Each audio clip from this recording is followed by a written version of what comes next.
You may have heard about those exhibits of real human bodies put on display around the world. Well, today we ask, could some of them be political prisoners who were executed in China? Now, if you watched our previous video, you saw evidence that strongly suggests two things.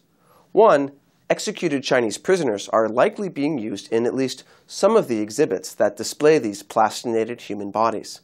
And two, Bo Xilai and Gu Kailai, the fallen political power couple that used to rule over the city of Dalian and Liaoning province, allowed plastination companies to obtain those bodies. That much we know. And now, part two of our investigation. How many of those executed prisoners were not actually criminals? Evidence suggests that some of them were prisoners of conscience, including people who practiced Falun Gong. Let's go now to Dalian in China's Liaoning province. That's where German doctor Günther von Hagen set up a plastination company in August of 1999, while Bo Xilai was mayor there. Initially, von Hagens worked with this guy, Sui Hongjin.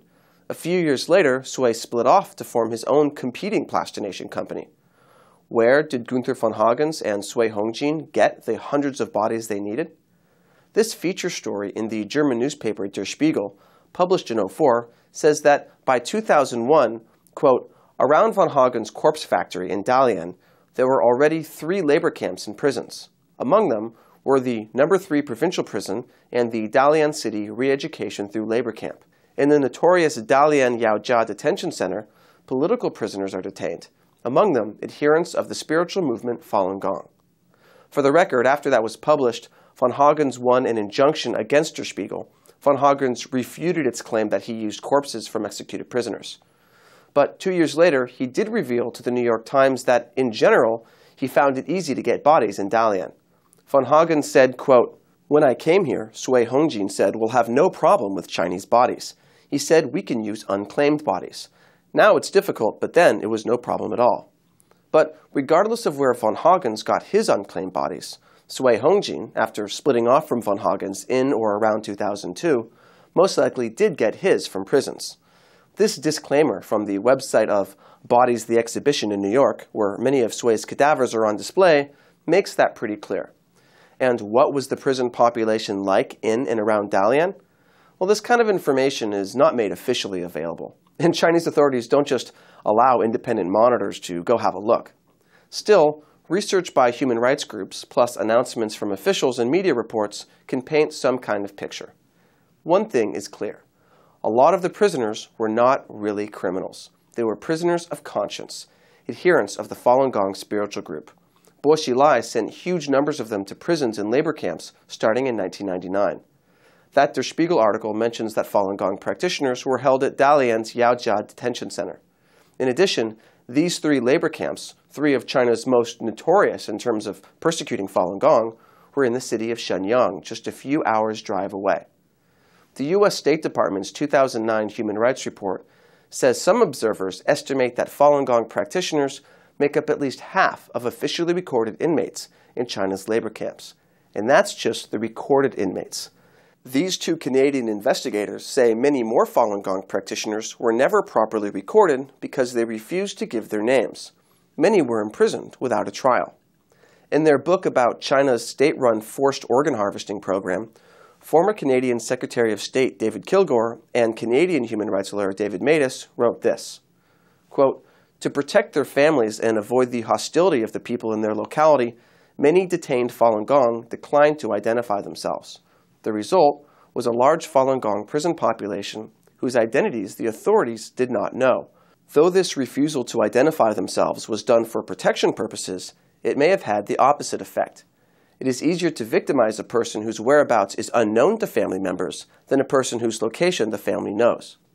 In addition, former Chinese leader Jiang Zemin made it clear that police and prison guards would not be held responsible for killing Falun Gong practitioners. According to the Epoch Times, Jiang issued a directive in 1999 that, quote, if a Falun Gong practitioner is beaten to death, it is counted as a suicide. So, if there's no record of who these people are, and no one is held responsible if they're killed, that makes it especially easy for the police to do whatever they want with the bodies, like label them as unclaimed bodies and sell them to plastination companies. Bo Xilai was apparently a big proponent of this kind of prison system. In this March 2001 notice from the People's Court Daily, the Shenyang Intermediate Court in Liaoning Province had issued a notice on January 31, 2001, asking police to, quote, go deep into the struggle of exposing and criticizing Falun Gong. Read, throwing them in prison. The court system was under Bo Xilai's jurisdiction at the time. Then, in November 2002, the Legal Daily published this report about Liaoning's government embarking on the largest and most expensive expansion of the province's prisons. As governor, Bo Xilai spearheaded this $112 million expansion to hold an additional 10,000 inmates. Now, some people might think that perhaps Bo Xilai had legitimate reasons for expanding the prison system. After all, he made a name for himself later in Chongqing for cracking down on organized crime, right?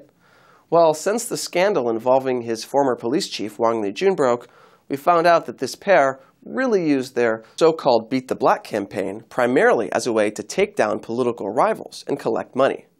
Jiang Weiping, who was a reporter in Dalian when Bo Xilai was mayor there, wrote an article in June 2009, published earlier this year, about how Bo Xilai personally directed the persecution of Falun Gong so he could show Chinese leader Jiang Zemin that he was worthy of being promoted through the ranks of the Communist Party. Years later, Bo Xilai was sued on charges like torture and genocide by Falun Gong practitioners in more than 10 countries. So let's go over what we know.